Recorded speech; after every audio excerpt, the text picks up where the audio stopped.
First tonight in Our News Live at 7, On the Ground. Our News anchor and senior producer Candino Knowles joins us live from South Florida with pre-election coverage. Plus, every vote counts. A Bahamian living in Georgia has been rallying residents to cast their ballot in this nail-biter of an election. And nowhere to go. Concerned Bahamians protesting outside Poinciana Inn today after 4 women claimed they were evicted from the temporary shelter. And then in Our News at 7:30, the central bank governor says the outcome of the U.S. presidential election could impact the Bahamian economy. Brittany McDermott brings the details. All that and more. Our News Live at 7 starts now.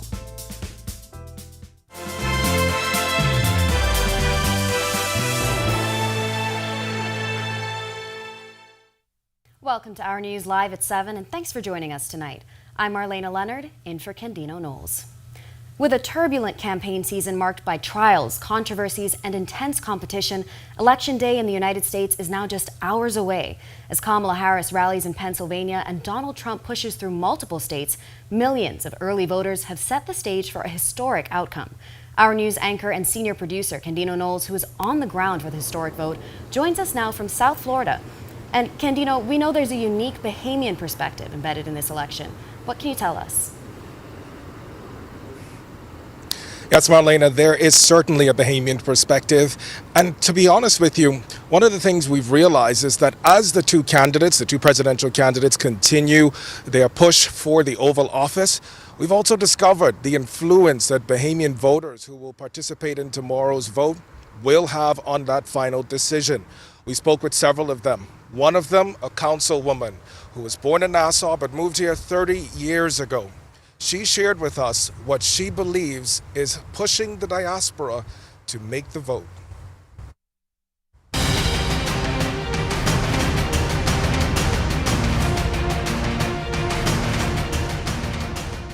Who you vote for is going to impact how you eat.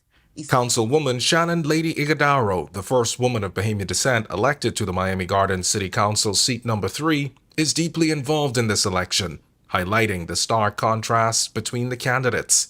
Depending on which side of the aisle you are on, you're going to vote not necessarily for the person, but for what I would call the issues. Key issues for Miami Gardens include marijuana policies, disproportionate incarceration rates among African Americans, healthcare costs, and immigration. As a city with diverse diaspora communities, immigration is a particularly resonant issue. With 30 years in Miami Gardens and over a decade in politics, Ighodaro's perspective is shaped by her experience across many election cycles. I believe this one has really sort of rallied the support, especially from the immigrant community. I know the struggle. 30 years ago, I was that immigrant student. And I know that Madam Vice President is the daughter of immigrants. And she herself can certainly relate to that. So I think what stands out for me is the rallying cry from the immigrant community, or the diaspora, like we like to say, of which the Bahamians are so richly represented. Ighodaro points out the Bahamian diaspora's concerns for the economic implications, recognizing the close economic ties between the U.S. and the Bahamas, driven by tourism. While on the council, I really understood the importance of trade and commerce and the location. The difference is, 35 minutes on the jet? And so I think it's important to understand that economics will always be the driver. For Ighodaro, the interwoven political and cultural ties make this election crucial, especially given the Bahamian impact on Florida's history and economy. There is no state of Florida. There is no Miami-Dade County if you don't mention the impact and influence of Bahamians. I want to make it very clear.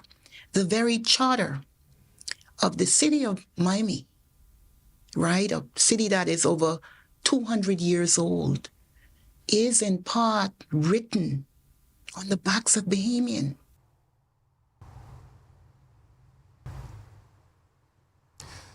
And Marlena, to the councilwoman's point, we have met several Bahamians who are making a difference in this community. Some of them actually offering themselves for political office. We'll introduce you to one of them, who also explains to us how the Bahamian diaspora is helping her campaign. Marlena? All right, well, thanks so much for that, Ken. That's our Candino Knowles reporting for us live tonight from South Florida on this U.S. election eve.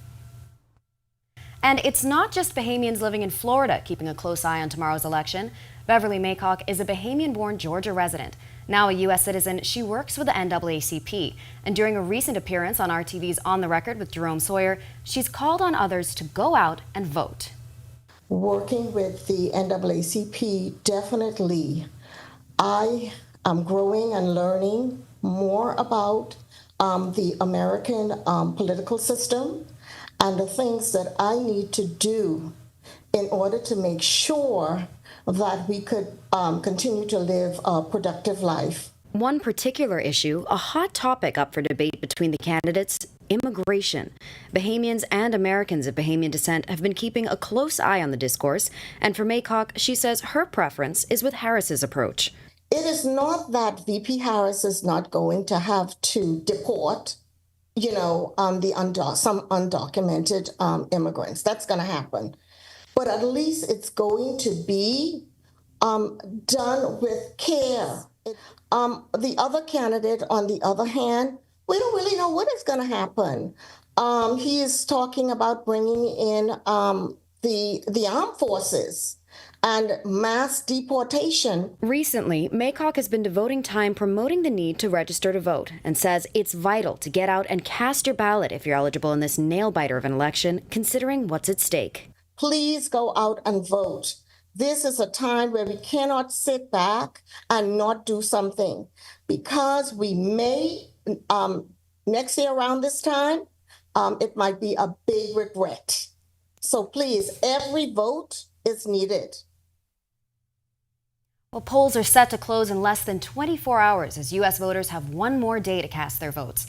But the big question is, how will the outcome of these elections impact the Bahamas, and how do Bahamians feel about the big day? Our Danielle Miller spoke to residents in an upcoming Our News Digital Roundtable. Peter, let me ask you, do you think the Dems play identity games? Absolutely. I want to say that the Democrats isn't the entirety of the left spectrum. I want to have a little fun here, and I want to be devil's advocate again. And I want to ask this question. Do you think Donald Trump is a representation of everything that a lot of people are afraid to say? Do you want to honor that one, Senator? So I'm going to be very careful in my response because I'm not speaking for the government of the Bahamas here. Okay, hold on. Let me pull back. Barry Griffin. Let me leave off the senator. Barry Griffin. The discussion, which features guests Deandra Cartwright, Peter DeVoe Isaacs, and Senator Barry Griffin, is set to air tomorrow at 5:30 p.m. on Facebook and YouTube, and it's something you don't want to miss. Well, we have a lot more to get to tonight, but first, it's time for your first look at temperatures. Meteorologist Greg Thompson is standing by in the Weather Center. Greg? Yeah, thanks, Marlena. Well, this is the 14th of November, and we have Rafael down to the south of us. And we're also watching another area just to the north of Hispaniola that's possible for some development, but breezy to windy conditions on the outside, partly cloudy skies. Temperature's comfortable, 80 degrees, east winds at 24 miles per hour. Feels like temperature is at 78. Temperatures around the islands tonight, we're looking at upper 70s across the extreme northern islands, 76 in Freeport, 77 actually in Freeport, 76 Marshall, Abaco, 79 in Great Harbor Key. We pick up some 80s in Alistown, Bimini, Nicholstown, and Ross here in the capital, as well as in Governor's Harbor.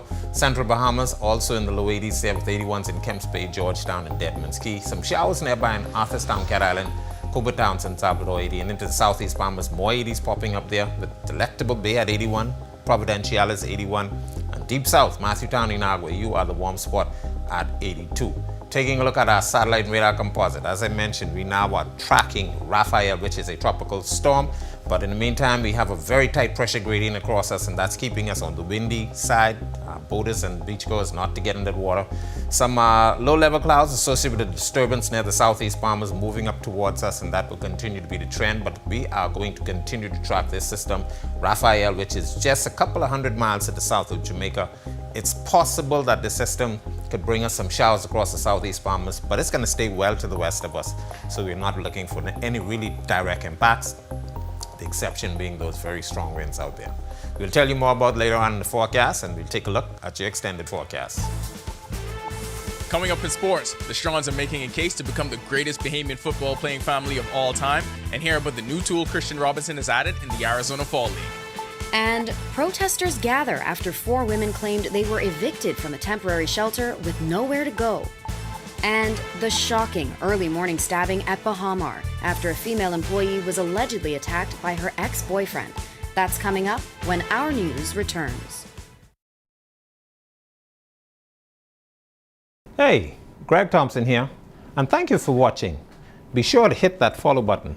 And if you want to see more content like this, follow all of our news social media pages. And hey, don't forget to turn on your notifications so you never miss out on the top stories from the team you already trust.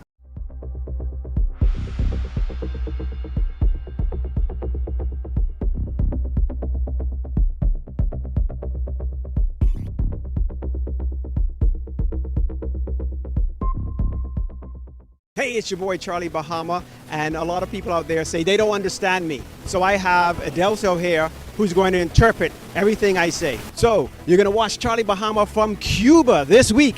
Van a ver el programa del show de Bahama, de Charlie Bahama desde Cuba. And we're going to be going to Peñales, we're going to be going to Trinidad, we're going to be going all throughout Havana. So van a verlo, fuimos a Viñales, a Trinidad y todo en La Habana. On Cable Bahamas. Charlie Bahama Show. Base Officer Barry, transfer of inmate 37, TJ Davis, is to be handled cautiously and expeditiously. Inmate and those affiliated with him are not to be trusted. At first sign of any suspicious behavior, contact backup immediately. Do you copy, Officer Barry? Officer Barry, do you copy? Inspect. I'm not reaching him. I want APBs, patrol cars, wanted posters, whatever it takes, and tell the public we got $10,000 for whoever could turn them into us. Put the word out on the street. I got $20,000 right now for any man who could bring them to me. Go clean this up.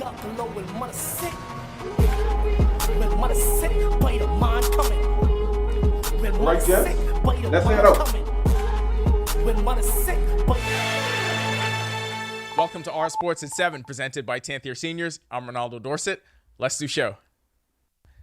Led by their high-powered offense, the Boise State Broncos continue to rise in the national rankings, and Prince Strawn continues to take on a bigger role. Strawn caught his first touchdown catch of the season in the Broncos' dominant 56-24 win over the San Diego State Aztecs Saturday night at Albertson Stadium in Boise. Early in the second quarter, Broncos quarterback Maddox Madsen connected with the sophomore receiver on a crossing route for the score. Strawn finished with 4 catches for 49 yards. It was the second highest yardage total for the season and tied his season high in receptions. Through 8 games this year, he has 15 catches for 187 yards and 1 touchdown. From one Strawn to another, while his younger brother reached a career milestone in college football, Michael Strawn has another shot at the NFL. Strawn recently signed with the Washington Commanders practice squad. The 4th-year vet hopes to officially join a Commanders offense that has been one of the surprises of the NFL season thus far. Led by rookie sensation quarterback Jaden Daniels, the Commanders are ranked 8th in passing yards per game and 5th in yards per pass. Strawn spent the preseason in camp with the Carolina Panthers, but was waived in August after playing 54 preseason snaps and catching 1 pass. We're accustomed to Christian Robinson's most notable tool to be his power at the plate,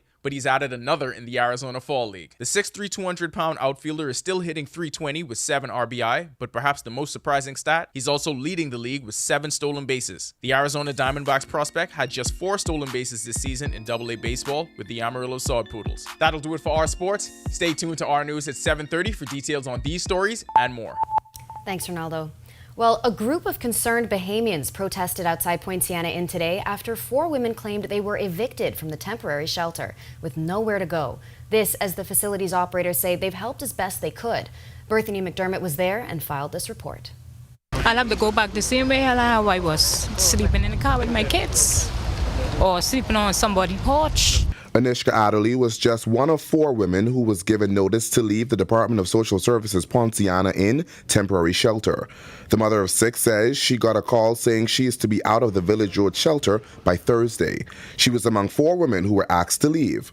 One of the women is blind, while the other is a dialysis patient. They got support from other concerned Bahamians who gathered outside the facility today protesting the evictions. And to come back here every day and to be as long as it takes to ensure that these people have a place to stay. So we calling on these church person, the Christian counselor, and the people who say they're caring for the poor, feeding the poor, whoever they are out there.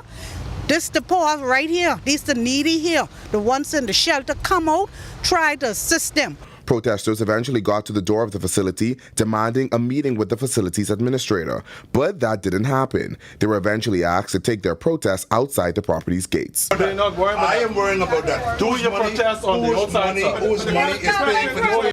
Assistant Director with responsibility for temporary shelters and community support services, Shirley Kelly says the shelter program is developed so those in need can be housed for a certain amount of time. She says shelter residents are allowed to stay up to 3 months and an exit strategy is developed to help them transition out of the home. Each of the residents here sign a contract.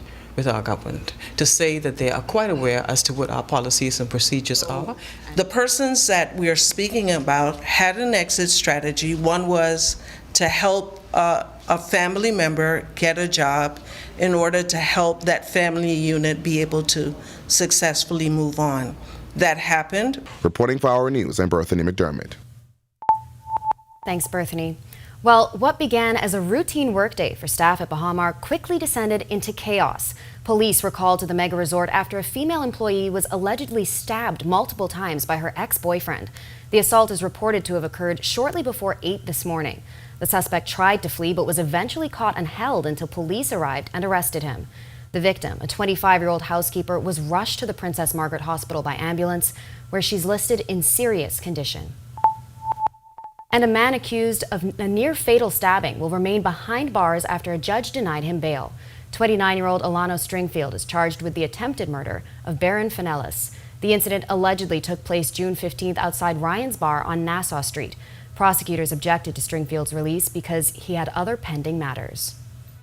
When Our News comes back from the break, we turn our spotlight to stories making headlines across the world as former President Donald Trump and Vice President Kamala Harris wrap up their last full day of campaigning. Plus, remembering an icon as legendary music producer Quincy Jones has died at the age of 91. And a hurricane watch for the Cayman Islands and a tropical storm warning for Jamaica issued today after a weather system in the Caribbean strengthened overnight. We have the details when Our News returns. Yo, what's good, my loyal viewers? Ronaldo Dorset of 10YS here. First of all, thanks so much for watching, but be sure to hit that follow button. If you'd like to see more content like this, follow all of the Our News social media pages, and of course, don't forget to turn on your notifications so you never miss out on the top stories from the team, well, from the teams you already trust. My name is Trey Williams. I've been a Live Fiber customer since March 2024. The installation process was seamless, effortless, and extremely fast. The gentlemen that came to the installation were very helpful, reliable, very knowledgeable, and the time allocated to do the installation was shorter than the time specified. Yeah, the previous provider I had, I noticed that the internet speed actually had intermittent services, so I was very grateful that the live fiber was available in my area. Once I was able to make the switch, my service and everything I needed was satisfied. My favorite feature would actually be being able to add any apps from the Play Store. It's just basically making any dumb TV a smart TV. I do a lot of back-end support, engineering support, helping clients working remotely when I'm from home. The internet is a very important aspect of my job and my life. My name is Trey Williams, and the future is home with a live fiber.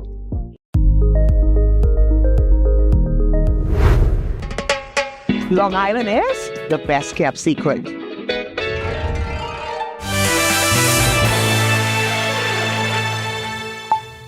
This is Our News. Welcome back. We turn our attention now to stories making headlines across the world.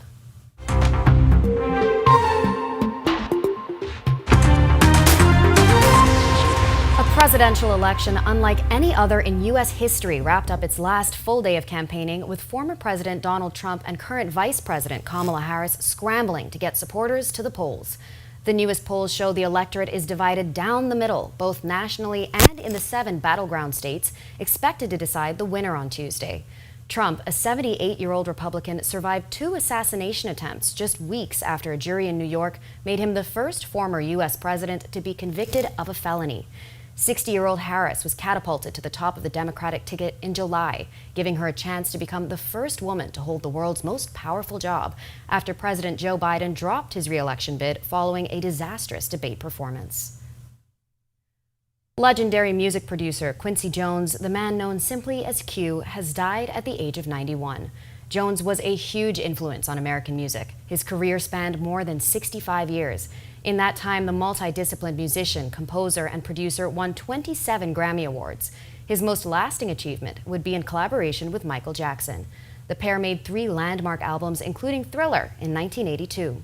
Jones began as a touring jazz musician before becoming one of the first black executives at a white-owned record company, Mercury Records. The United States National Hurricane Center issued a hurricane watch for the Cayman Islands and a tropical storm warning for Jamaica today after a weather system in the Caribbean strengthened overnight. The storm becoming a tropical storm Monday named Raphael. Forecasters say it will bring heavy rain to Jamaica and the Cayman Islands before strengthening to a hurricane and likely hitting Cuba. Tropical storm Raphael is expected to be near Jamaica by late Monday and the Cayman Islands on Tuesday and Wednesday, according to the National Hurricane Center. Heavy rainfall will affect the western Caribbean with totals of 3 to 6 inches and up to 9 inches in Jamaica and southern Cuba. Still to come in our news, Today in History. Find out interesting facts about the day that was November 4th. And then in our news at 7:30, our Candino Knowles joins us live again from South Florida with the story of a Florida candidate leaning on her strong Bahamian heritage in a local race. Find out the details when Our News returns.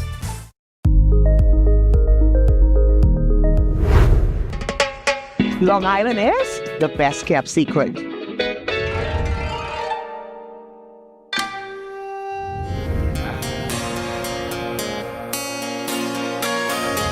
Join us as we count down the Rev Up Top 7.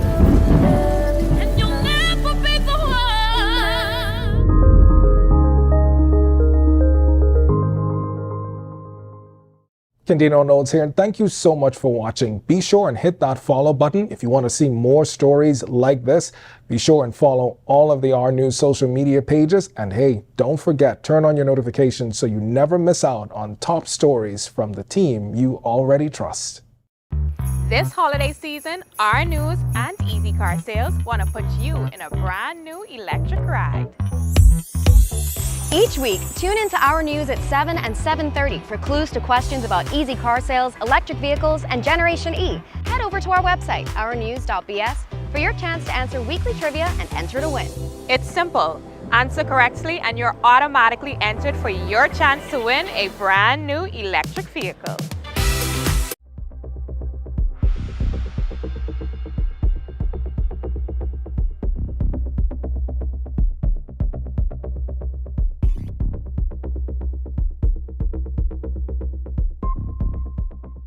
Hey, it's your boy Charlie Bahama, and a lot of people out there say they don't understand me. So I have Adelso here who's going to interpret everything I say. So you're going to watch Charlie Bahama from Cuba this week. Van a ver el programa del show de Bahama, de Charlie Bahama desde Cuba. And we're going to be going to Peñales, we're going to be going to Trinidad, we're going to be going all throughout Havana. So van a verlo, fuimos a Viñales, a Trinidad y todo en La Habana. On Cable Bahamas. Charlie Bahama Show.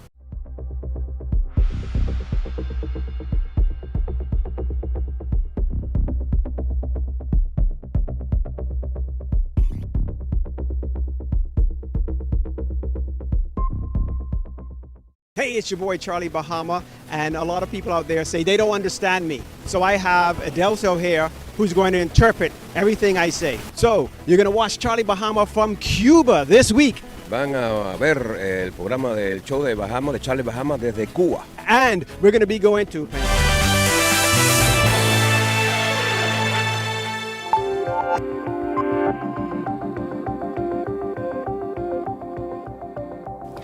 On this day in Bahamian history, on the 4th of November 1861, by royal order, Queen Victoria of the United Kingdom declared Christ Church on New Providence a cathedral, making Nassau a city.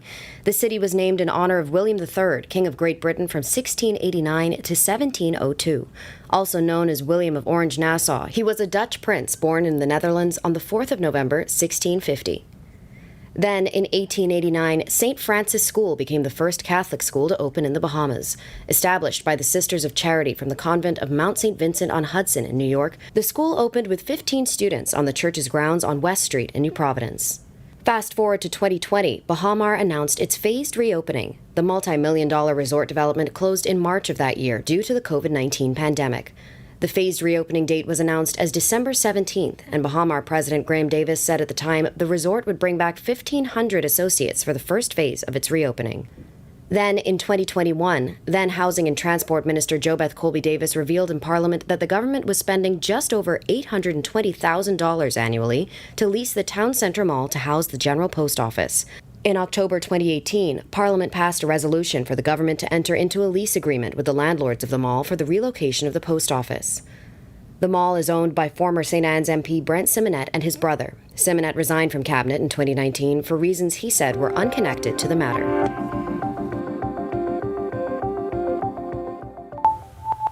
In recognition of World AIDS Day set for December 1st, officials from the Ministry of Health and Wellness organized a special assembly at D.W. Davis Junior High School. The event aimed to raise awareness among students about HIV and AIDS and erasing the stigma. The assembly underscored the ministry's commitment to educating young people and providing a supportive environment for those affected by HIV and AIDS. Everybody should know about their individual risk for HIV, and it doesn't make any sense telling people after they have started behaviors that could lead to infection. This is the right age, actually even before this, to be talking about HIV. But not only that, but it helps persons grow up with the understanding that it's not a death sentence, there's nothing to be stigmatized. So that kind of thing is important for us to do our job in Ministry of Health in making sure that HIV is reduced in the Bahamas and that people who do have HIV are put on treatment. To watch that story again and for all of today's top stories, you can visit ournews.bs. Well, that does it for Our News at 7. Joining us now is our Talia Hall with the latest headlines. Talia, welcome back. Thank you so much, Marlena. Well, coming up, our Candino Knowles speaks with a Florida candidate leaning on strong Bahamian heritage in a U.S. election race. Plus, the central bank governor says the race could impact the local economy. Here are your latest headlines. First tonight on Our News Live at 7:30, our anchor and senior producer Candino Knowles live from the state of Florida as the United States prepares for its 2024 election. Here how a Florida candidate credits the powerful support of Bahamians during her race. And the central bank governor also weighing in on the 2024 U.S. election. Here why he says the outcome could impact the Bahamian economy. And we learn more about the art behind polling predictions coming up. And later, serving and protecting communities.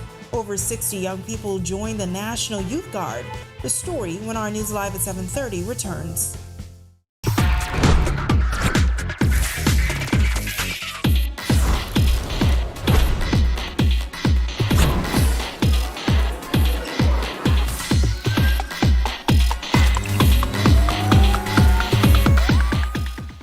I love my EV. I am Generation E. I am Generation E. I am Generation E. And I am Generation E.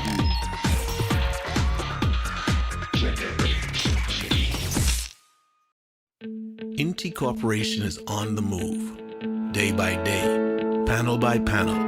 Our commitment to sustainable energy becomes more real. With each milestone, INTI redefines what is possible. Not only are the Lucayas solar power projects on the island of Grand Bahama growing in scale, they are setting a new standard for energy independence in the Bahamas. These state-of-the-art solar farms at the Fairfield and Devon sites, once completed, will harness the power of the sun to generate 9.5 megawatts of clean, sustainable energy. INTI is on the move as a beacon of progress and innovation that is rapidly transforming our energy landscape. Witness the future of sustainable energy unfolding on the island of Grand Bahama as INTI Corporation shines brighter than ever. INTI Corporation, powering your world, powering your future. Are you or a loved one under medical care? Do you need affordable medical supplies? Ports International is the largest home healthcare supplier. Medical supplies at the very best price, and you can even shop online.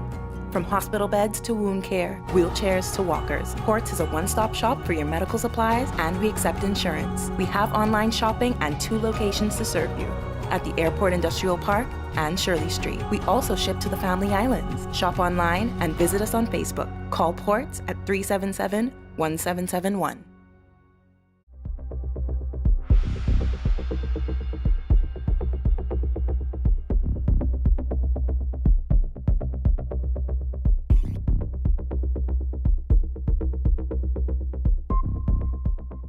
Hey, it's your boy Charlie Bahama, and a lot of people out there say they don't understand me. So I have Adelso here who's going to interpret everything I say. So you're going to watch Charlie Bahama from Cuba this week. Van a ver el programa del show de Bahamas, de Charlie Bahamas desde Cuba. And we're going to be going to Peñales, we're going to be going to Trinidad, we're going to be going all throughout Havana.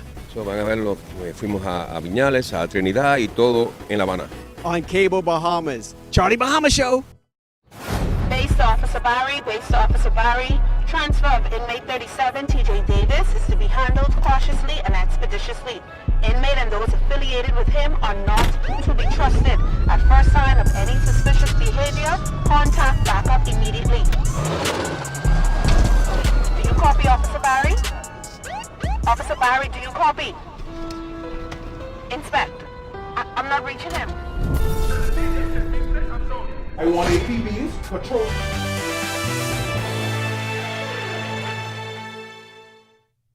Welcome to our news. Thanks so much for joining us. I'm Natalia Hall. Well, we're just hours away from the historic U.S. election, and our eyes continue to be on Florida, where our news anchor and senior producer, Candino Knowles, is on the ground following a Bahamian perspective.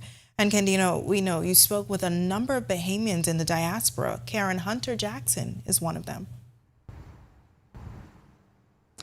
Yes, Natalia, let me tell you, while we're watching the presidential race, there are local elections that are very, very important. Those races are the races that actually determine what's happening in people's communities. Karen Hunter Jackson, the name you just mentioned, we spoke with her yesterday ahead of the polls closing in the early vote.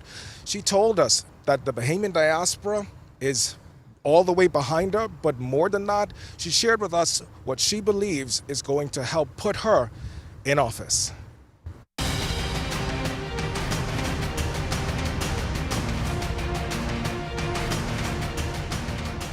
I'm feeling very confident. Karen Hunter Jackson, a candidate of Bahamian descent, says she draws her strength from overwhelming grassroots support. So many people are showing up saying, my mother told me to vote for you, my cousin told me to vote for you.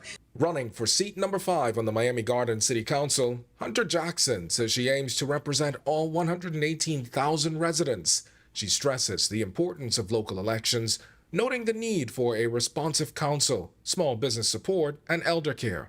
Those are the ones that govern our everyday life, where it comes to code compliance, how you live, and the rules that you're governed by on a daily basis, your local taxes, your schools, what's being taught in your schools. We need to have some policies that are not cookie cutter, but tailored to each population. And as she makes her run for political office, Hunter Jackson, who has strong family roots in Cat Island and Eleuthera, says she values her Bahamian heritage. I even have cousins in Abaco who took their home from Bimini on the barge to Abaco, and I have relatives in Nassau as well. So I have just as many relatives or more, I think, in the Bahamas than I have here. She also credited the powerful support of the Bahamian diaspora during her run, including long-standing community churches. The churches are still the churches that were founded by the first Bahamians that came here, and their descendants have continued to attend those churches, and all of those churches have relatives that are relatives of the relatives. So, everybody's an extended cousin in some way or another. Jackson's campaign, deeply rooted in family, legacy, and the Bahamian community's support, fighting to be the voice of the people. Her sister, Kim Hunter Hurd, who is managing her campaign, emphasizes the power of Black women leading in their communities. Black women are powerful, and when we get together, we've been the backbone of families. I don't care what culture you look in, but Black women, we're different, we're special, right? And so that's what you see coming together.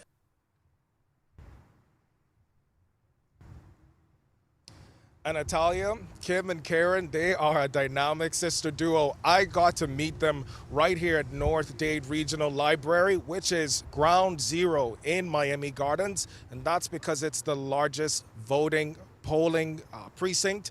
And so all of those local races, as well as the presidential race, Those voters are going to come here tomorrow to cast their ballots. I can tell you, though, that early vote yesterday, just before the polls closed, Karen and her sister Kim, they were out here making their last appeal. We actually saw them earlier tonight, and they were still trying to get voters to go and make sure that they found exactly where they should be, which precinct they should be in. I saw a gentleman come up to Miss Karen Hunter-Jackson earlier tonight, asking her exactly where he should go to vote. So we saw her still here on the ground working to try and make sure that everybody who wants to make sure that their voice is heard is in fact heard. Atalia?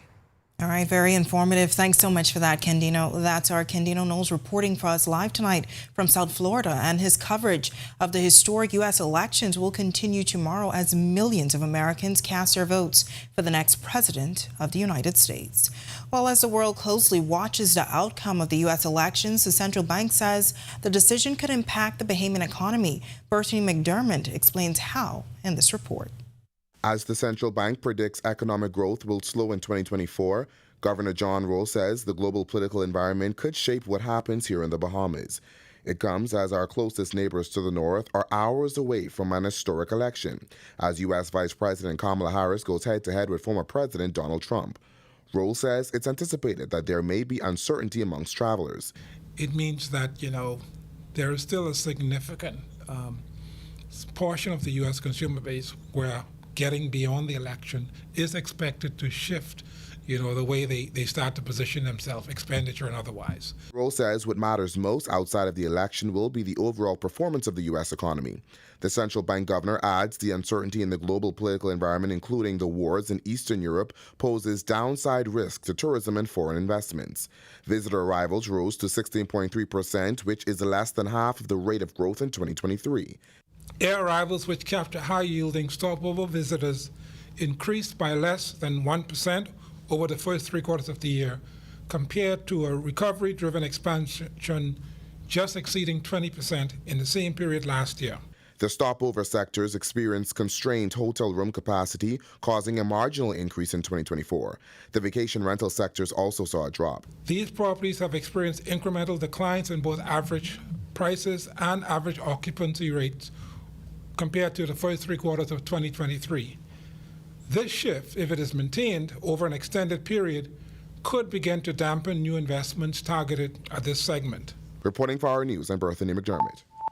So much, Bertini. While the Bahamas waits to see who will be the next leader of the United States, many turn to polling predictions for insight on which candidate has the upper hand.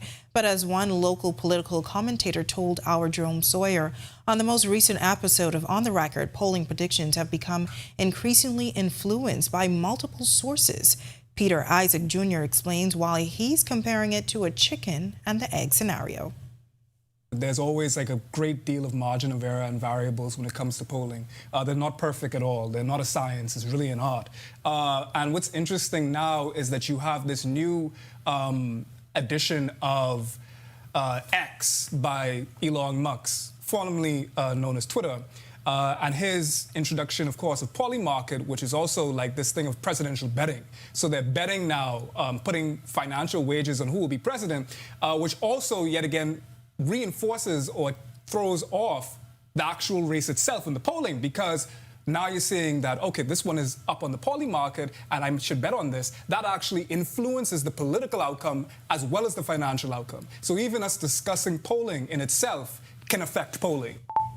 Well, polls are set to close in less than 24 hours as U.S. voters have one more day to cast their votes.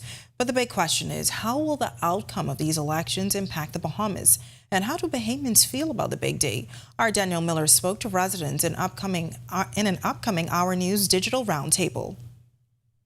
Peter, let me ask you, do you think the Dems play identity games? Absolutely. I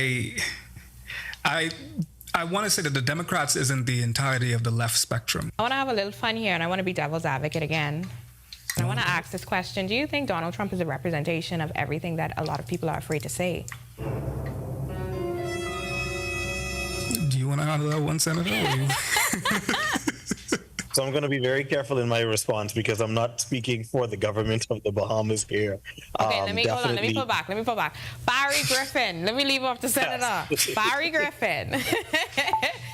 Well, the discussion, which features guests Deandra Cartwright, Peter DeVoe Isaacs, and Senator Barry Griffin, is set to air tomorrow at 5:30 p.m. on Facebook and YouTube. You don't want to miss it.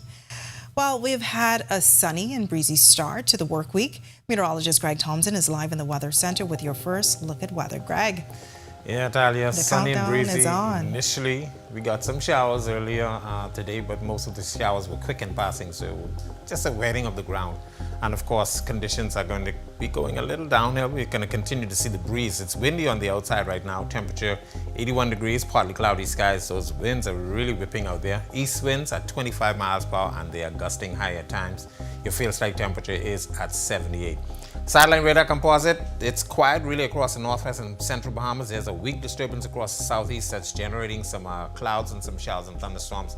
We will continue to watch that as the National Hurricane Center is going to be watching something just to the east of that, but we are going to be monitoring Raphael, which formed earlier today. That system is about a little over 150 miles to the south of Jamaica. Will continue to track towards the north.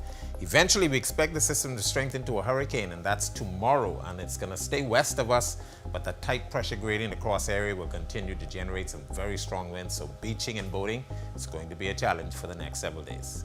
That's a quick check on conditions around the island. Stick with us to look at your extended forecast, and we'll tell you more about Raphael and where it's going into the Gulf of Mexico. Still to come on our news, a man in his early 50s dies following a tragic car accident. We have the details, plus the Neighborhood Watch Council expands across the country, and later serving and protecting communities. Over 60 young people join the National Youth Guard. That's all coming up when our news returns. Base Officer Barry, transfer of inmate 37, TJ Davis, is to be handled cautiously and expeditiously. Inmate and those affiliated with him are not to be trusted. At first sign of any suspicious behavior, contact backup immediately. Do you copy, Officer Barry? Officer Barry, do you copy? Inspect. I'm not reaching him. I want APBs, patrol cars, wanted posters, whatever it takes, and tell the public we got $10,000 for whoever could turn them into us. Put the word out on the street. I got $20,000 right now for any man who could bring them to me. Go clean this up.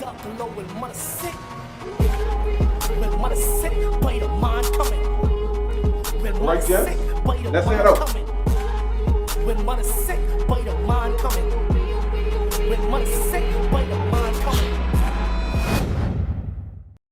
Yo, what's good, my loyal viewers? Ronaldo Dorset of 10YS here. First of all, thanks so much for watching, but be sure to hit that follow button.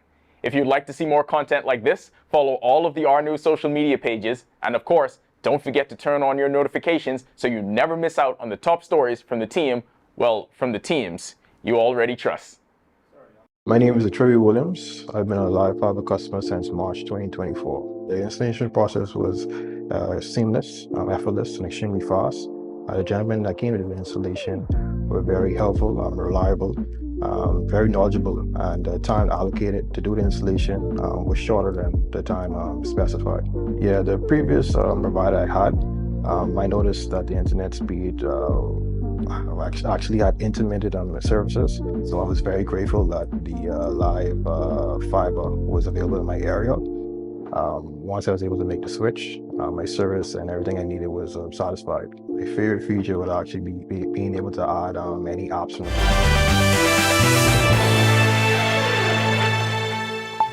A 52-year-old man is dead following a deadly traffic accident in Exuma yesterday.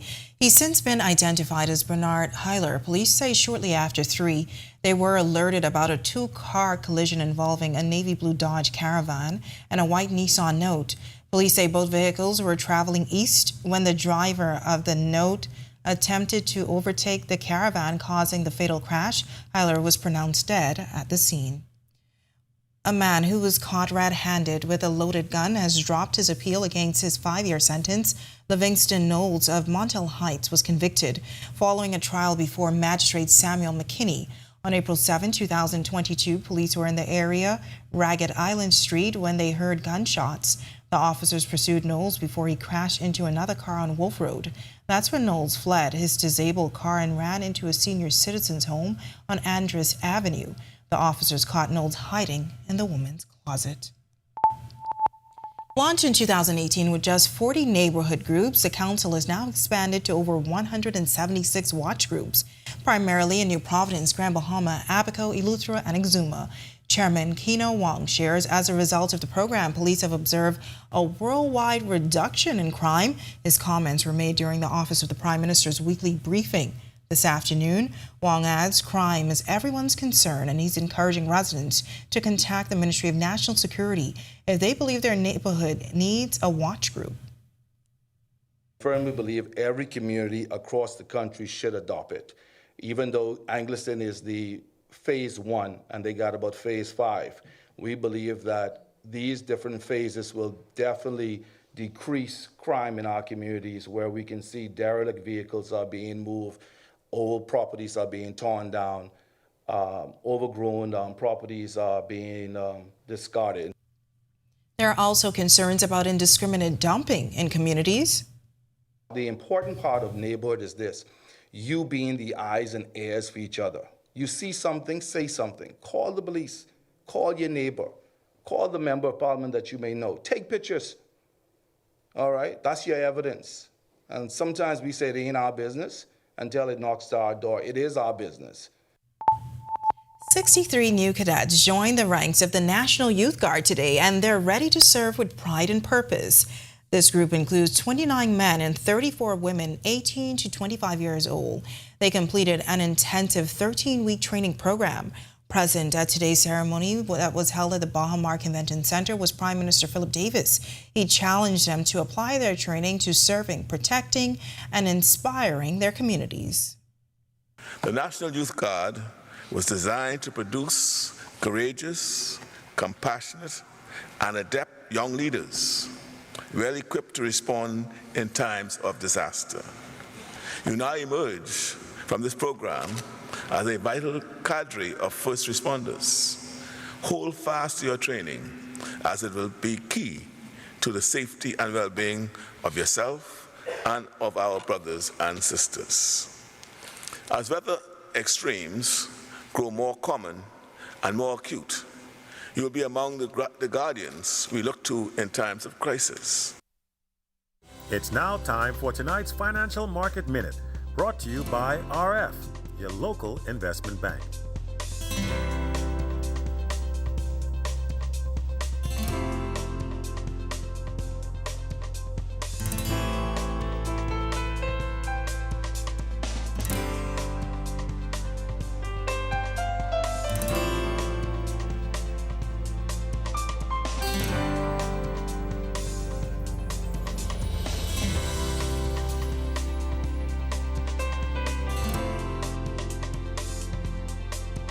This has been your Financial Market Minute.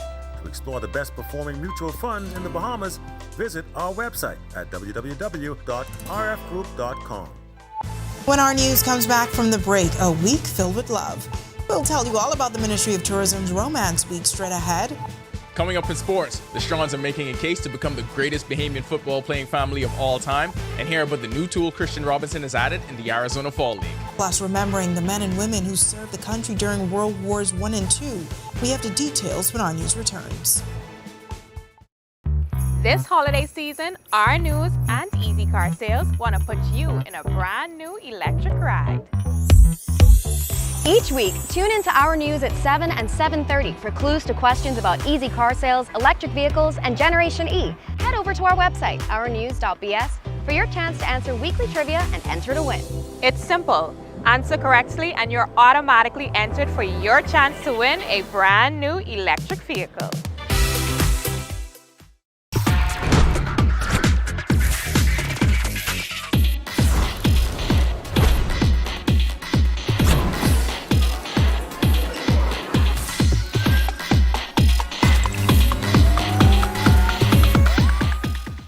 I love my EV.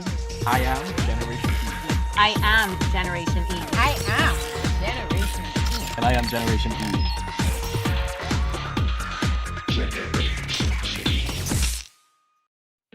Inti Corporation is on the move, day by day, panel by panel. Our commitment to sustainable energy becomes more real. With each milestone, Inti redefines what is possible. Not only are the Lucayas solar power projects on the island of Grand Bahama growing in scale, they are setting a new standard for energy independence in the Bahamas.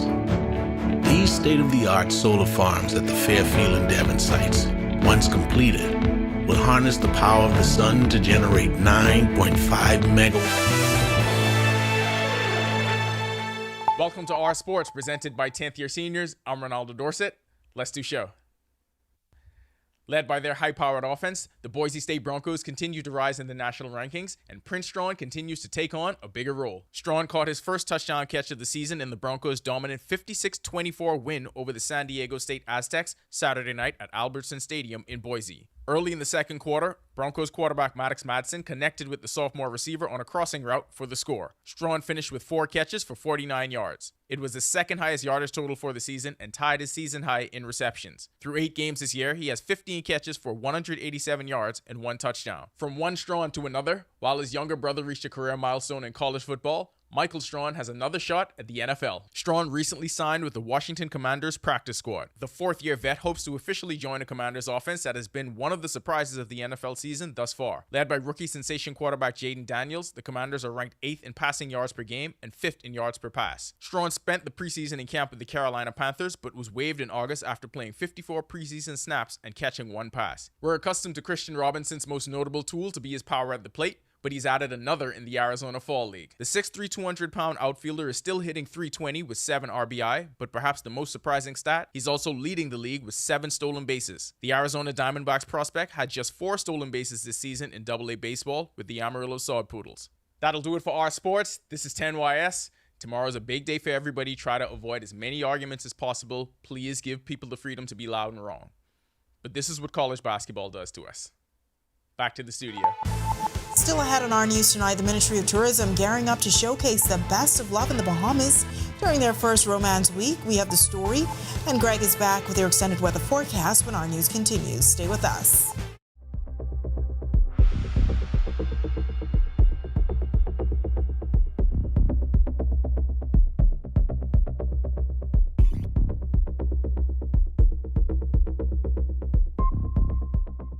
Hey, it's your boy Charlie Bahama, and a lot of people out there say they don't understand me. So I have Adelso here who's going to interpret everything I say. So you're going to watch Charlie Bahama from Cuba this week. Van a ver el programa del show de Bahama, de Charlie Bahama desde Cuba. And we're going to be going to Peñales, we're going to be going to Trinidad, we're going to be going all throughout Havana. So van a verlo, fuimos a Viñales, a Trinidad y todo en La Habana. On Cable Bahamas. Charlie Bahama Show. Based Officer Barry, transfer of inmate 37, TJ Davis, is to be handled cautiously and expeditiously. Inmate and those affiliated with him are not to be trusted. At first sign of any suspicious behavior, contact backup immediately. Do you copy, Officer Barry? Officer Barry, do you copy? Inspect. I'm not reaching him. I want APBs, patrol cars, wanted posters, whatever it takes, and tell the public we got $10,000 for whoever could turn them into us. Put the word out on the street. I got $20,000 right now for any man who could bring them to me. Go clean this up.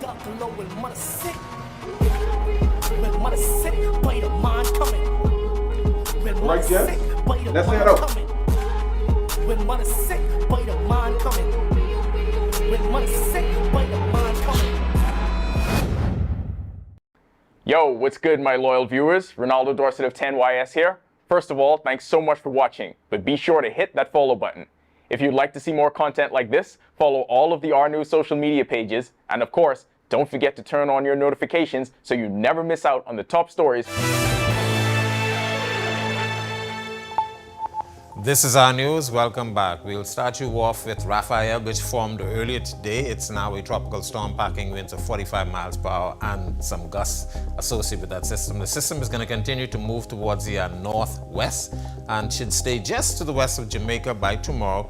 But the system is going to get its act together. It's likely to form into strengthen actually to a hurricane Category 1 hurricane by the time it gets to Jamaica by tomorrow afternoon, and it's going to get right close to the Cayman Islands as that system continues to track towards the northwest. Tight pressure gradient across our area with the high pressure to the north, as well as this system will keep us very windy over the next couple of days, so beaching and boating will become a challenge. We're asking you not to get into the water. Boaters are asked to remain in port. Taking a look at the boating forecast for the Northwest Bahamas tonight through tomorrow, small craft remain in port. High risk of rip currents, northeast to east winds, 20 to 25 knots. They will be gusting to almost near gale force throughout the night and into tomorrow. Seas very rough, 6 and 9 feet, building up to 12 feet in some northeast to easterly swells. High tide is at 9:25 to 90. Low tide takes place at 3:22 in the morning for the central, but actually for the southeast Bahamas. Small craft advisory is in effect for you guys down there. East winds, the southeast, 15 to 20 knots, and they will be gusting high times seas 4 to 6 feet, but building up to 8 feet in some northeast to easterly swells. Here's a look now at your national forecast.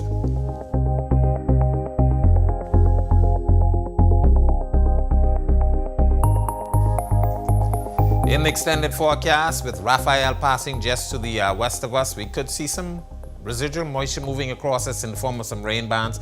So we keep showers in the forecast Tuesday and Wednesday, but improving conditions by Thursday. The winds will continue over the next couple of days. And once again, we're asking you beachgoers and boaters to stay out of the water. Temperatures will stay in the 80s and your nighttime temperatures will be in the mid-70s. That's a look at our weather. Make it a safe night, everybody. All right, thanks so much, Greg. Well, excitement is building as the Ministry of Tourism, Investment and Aviation prepares for the inaugural Romance Week, slated for January 30th through February 2nd. This week-long celebration is set to showcase the best of love in the Bahamas, uniting international travel partners with local wedding industry professionals. The event will feature a conference, networking, lunches, and a trade show on February 2nd, where attendees can connect with top-tier vendors from across the islands. We spoke with Kimberly Greenslade, General Manager of the Romance Department, about what attendees can expect.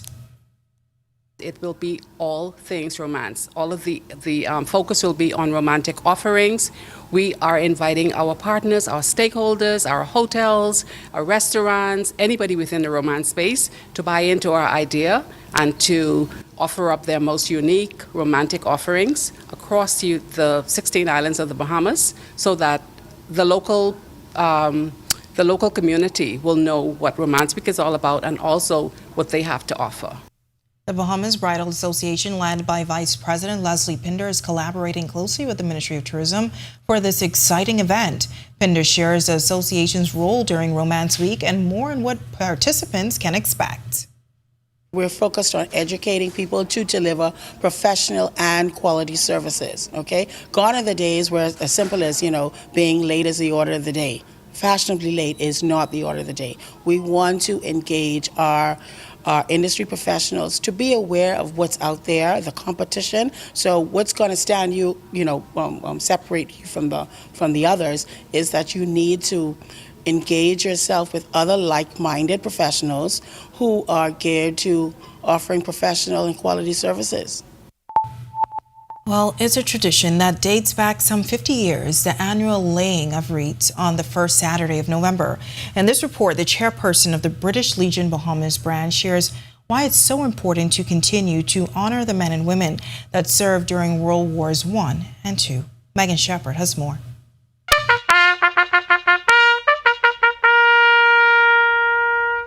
We must remember them. We are talking about men who fought between 1914 to 1918. There were 700 Bahamians who fought. Executive member of the branch, Franklin Brown, is the son of a war veteran. He says it brings him joy and pleasure to serve the organization while gaining a deeper understanding of what transpired during the wars and the significant roles Bahamians played. He says this legacy must be shared with future generations. And even though our Bahamians may not have seen battle, so to speak, they played an important role in servicing aircrafts, in doing a whole lot of other things that was really detrimental to exactly what happened. Willa Mae Hamilton Stewart attended the ceremony with 4 of her sisters. She says while she hesitated about attending at first, she recalled fond memories of her father, veteran Reuben Hamilton, and decided it was important to be there. As a nurse by profession, she says the ceremony held a double meaning to her. So even that for me is significant. And I wanted to bring my patient care assistants. I have a training school so that they could understand when we talk about what happened. Reporting for Our News, I'm Megan Shepard. All right, thanks so much for that, Megan, and thank you for joining us for Our News tonight on behalf of the entire team. I'm Natalia Hall. We'll see you tomorrow night. Have a great evening. Hi, and thank you for watching. I'm Natalia Hall. Be sure and hit that like and subscribe button if you want to see more content like this. Click right over here. And don't forget to turn on your notifications to see more content from the team you already trust.